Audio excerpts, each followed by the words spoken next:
The Champions League is back and underway, and here's one player you need to watch for every single team.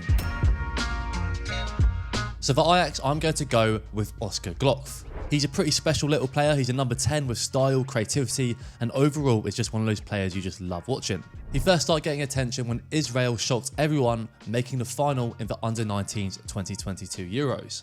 That year, he was the player of the tournament and won the goal of the tournament. And you may have seen him play the last couple of seasons at Salzburg, where he managed 23 goals before heading to Ajax this summer at still only 21 years old. And I think he really suits this Ajax team, and I think he's going to become a really important player for them this season. He can play either in the middle, finding those passes through the defence, but he's also more than comfortable coming off that left wing, dribbling at defenders. For me, he gives off slight Eden Hazard vibes. Difficult to get the ball off, can play dangerous passes, and can finish too.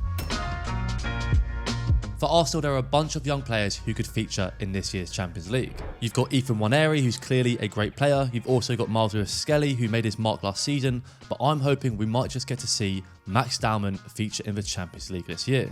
Now, if he does play, he'll break the record set by Moukoko at Dortmund for being the youngest player to ever feature in the Champions League. Max Daumann is just 15 years old. I'm sure you've all heard it about 100 times by now, but he's clearly a very talented player, and if Arsenal need a goal or someone to bring that extra creativity off the bench, Daumann could be the guy that Arteta goes to. We saw him make his Premier League debut recently against Leeds, and he didn't look out of place at all. He looked good when he came on and even won that penalty. He is primarily a right winger, so has some seriously tough competition in Saka and Madueke, but also he can play in that Odegaard role too. Now, it might just be too early for him this year, but he's definitely one to keep an eye on.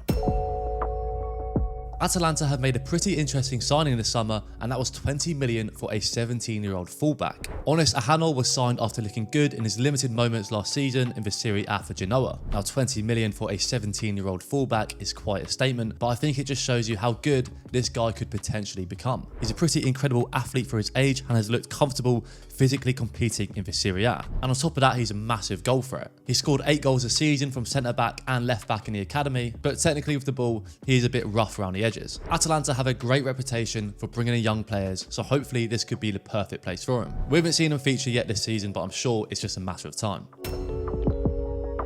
Now, when you think of Athletic Club, your mind goes straight to the Williams brothers, especially Nico Williams. But Oyan Sancet is a player who kind of goes under the radar. And he really is a great player. 6'2", strong and a powerful runner in midfield who has really upped his game last season. He got 15 goals in La Liga from midfield last season, and there's not many players who have that deadly combination of size and skill. He really is one of the most important players in that side. In the last 5 seasons, he's played as a CDM, a centre mid and a centre forward. He's clearly got the versatility that all managers love. He's 25 years old now, so should be entering his prime years. And if Athletic Club want to make a deep run this year, you can bet that this guy will be at the very core of it. Atletico Madrid will be wanting to get further than last year's round of 16, and their big summer signing in Alex Baena could be the man to help them do it. And I think this is genuinely an amazing transfer. He's one of the best passers and chance creators in not only La Liga, but in the whole world. And I mean that seriously. He beat out Cole Palmer, Mo Salah and Bruno Fernandes last season and was the #1 chance creator in Europe's top 5 leagues. For only 45 million, he's an absolute steal. 24 assists over the last 2 seasons and 7 goals last year too. But it's his composure and control of the game that are his most impressive traits. Now, unfortunately for him, he got an injury at the start of the season, so we haven't seen him feature yet. But by October, you can expect Simeone to slowly start putting him back in. You can expect to see him in that 10 role just behind Alvarez, which could be a deadly partnership. For Dortmund, it's got to be Jude Bellingham. Following in his brother's footsteps, he's got that move to Dortmund, and he already looks set to be a key figure in that midfield. Just 19 years old and was named the Young Player of the Year in the Championship last season after helping Sunderland gain promotion to the Premier League. Now, Dortmund fans, you can expect to see a very versatile midfielder. He often played in that attacking midfielder role for Sunderland, but he can also drop deep just like his brother does in central midfield. Initially, we can expect Joe to be eased into the first team, but long term, he will likely play next to Felix Mecca, who will sit at the base of that Dortmund 3-4-2-1. It was a tough season for Dortmund last year, and Bellingham will be able to bring that energy and physicality that Emre Can and Pascal Gross failed to do so. Now, obviously, Lamine Yamal is going to be the player that everybody's eyes are on, but there's a player in this squad that will be absolutely dying to make an impact. A player who's been given another chance and possibly a final chance at playing at the very top level. And that is, of course, Marcus Rashford. Now, he's not going to be walking into that starting lineup as there's already established starters across that whole front three. But as a super sub, this could be the perfect player. Think about it, if you need a goal, there's tired legs out there, a pacey Marcus Rashford could be the perfect option to have. I think this season he's going to be hungry to prove a lot of people wrong. He's done some great things in Europe before with United, and I wouldn't be too surprised to see him have some good moments here with Barca as well.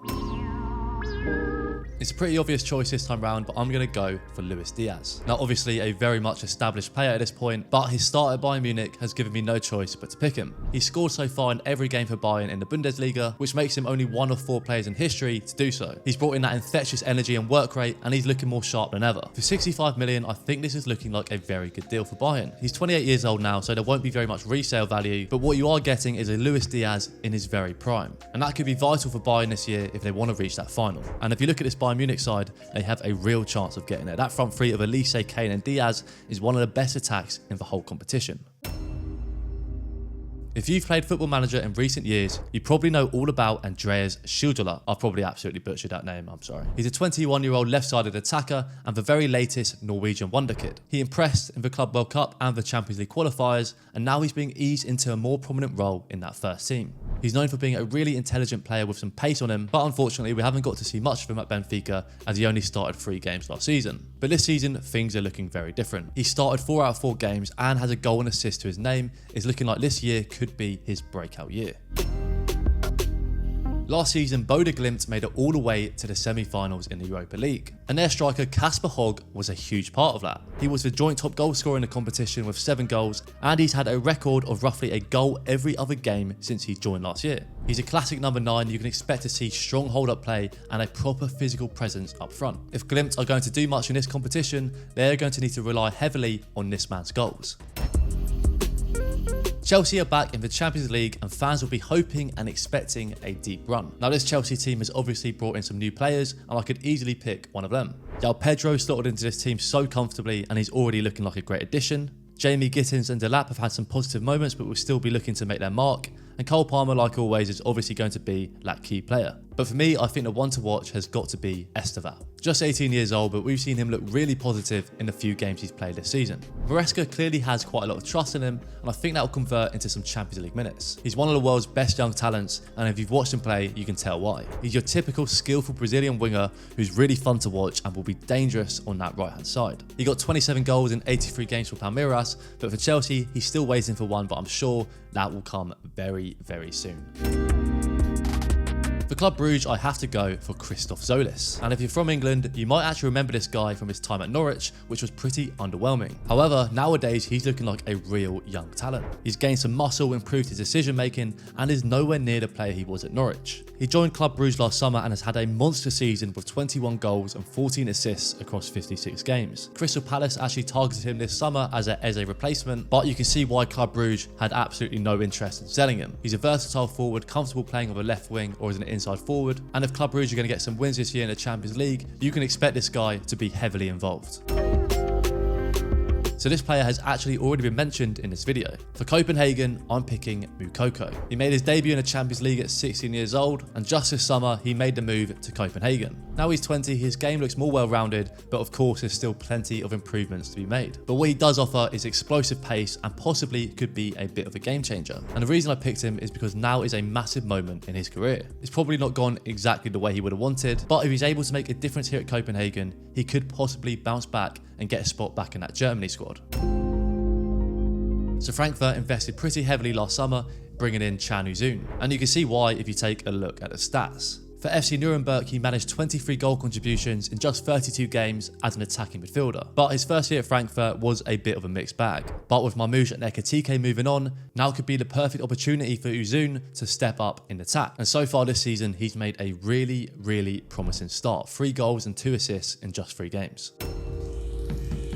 These days, Galatasaray have a pretty deadly attack. I could easily pick Osimhen or Icardi, but I'm going to go for new signing Leroy Sané, which is a pretty huge signing for them. He may have come on a free, but has a massive salary of a 9 million yearly wage on a 3-year deal. Now, we all obviously know about the talent Leroy Sané is, but I'm really interested to see how he does in this Galatasaray team. He obviously got faded out that Bayern Munich team, but now he'll be a star and a main man. If he's able to do what we know he's capable of and really sort out those consistency issues, he could be a key player for them. Galatasaray are obviously preparing for a bold Champions League campaign, and Leroy Sané's arrival could be just the player they need.